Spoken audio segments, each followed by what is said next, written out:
नमस्कार, श्री स्वामी समर्थ सगळ्यांना। तर बघा आम्ही आलो बरं आईच्या इकडं।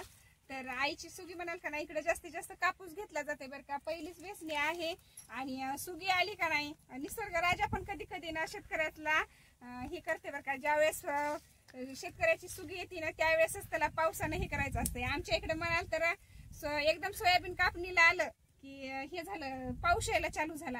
आणि इथं आईच्या इथं ही पहिलीच वेचणी बरं का। किती कापूस पांढरा शुपट फुटलाय बघा, पहिलीच वेचणी आईच्या इकडं आणि सगळा पांढरा शुपट झालाय। फक्त काय म्हणतात ना, अर्धा माल पण नाही, वरी जास्त बोंड पण नाही, जेवढा आहे तेवढा कापूस फुटून बसलाय।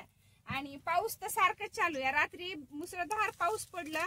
आणि मारुती आहे बरं का, तर मुद्दाम आम्ही पाया पडण्यासाठी चालू तिथं। तर चला म्हणलं, आईचं शेत पण बघणं होतंय खूप दिवसानंतर। असं तर काही येणं होत नाही आणि सगळे लेकरं हे ते सगळे चालत आम्ही। आणि आईचा कापूस भरपूर फुटलाय बरं का। वेचायला काय सगळं पांढरं शुप्पट रान झालंय सगळं। पण कसं आहे ना, तिकडून पण आई म्हणते तिकडून पण यायचं, सासर मधून पण यायचं काम करून आणि इथं पण, त्याच्यामुळे आम्ही काही कापूस वगैरे काही वेचला नाही, फक्त थोडा वातीपुरता तेवढा कापूस घेतलाय।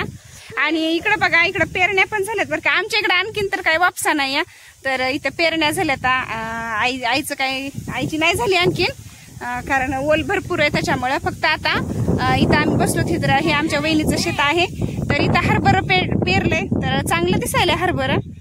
तर चला तुम्हाला हरभरं दाखवते, सोयाबीन दाखवते आणि इकडले काय काय पिकं असतात का नाही ते सगळं दाखवण्याचा प्रयत्न करते एका व्हिडिओच्या माध्यमातून। तर असं रान तर म्हणताल ना, असं जणू काही शेतामध्ये ना चांद निघाले, असा कापूस निघालाय। पण कापसाला काय म्हणतात, कापसाला पाऊस सारखा पाऊस यायलाय बरं का। तर पाऊस जर नसला तर असं पांढरा शुपट कापूस आणि वेगवेगळ्या अशा फकड्या झाल्या नसत्या। तर बघा आता हे कापूस मी पण बसलेले आहे का नाही, तर ह्या रानामध्ये तर इथं पेरलेला आहे हरभरं आणि इकडून आहे आपला कापूस। तर कापूस बघा कसला पांढरा शुपट दिसायलाय। तर इकडच्या कॅमेऱ्याने मी कापूस दाखवते, त्याचबरोबर इकडे ऊसाचं शेत आहे, जास्तीत जास्त इकडे ऊस कापूस। आणि आता कुठं कुठं हरभरं घ्यायलेत बरं का। आणि आमच्या तिकडच्या शेतामध्ये म्हणाल तर जास्तीत जास्त सोयाबीन आणि आता हरभरं, करड अशी पिकं असतात। तर इथं बघा आता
मी व्हिडिओ इथंच थांबवते। आणि बघा आईचं शेतात आमच्या आईच्या पांढरं सोनं, तर आता थेंब यायलेत बरं का।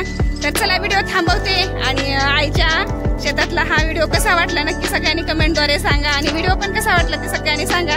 चला तर भेटू पुढच्या व्हिडिओमध्ये, तोपर्यंत नमस्कार। आणि व्हिडिओ पाहिला असेल सगळ्यांनी तर खरंच मनापासून धन्यवाद। शेतकऱ्याला असाच सपोर्ट करा, असाच तुमचा आशीर्वाद राहू द्या। चला तर भेटू।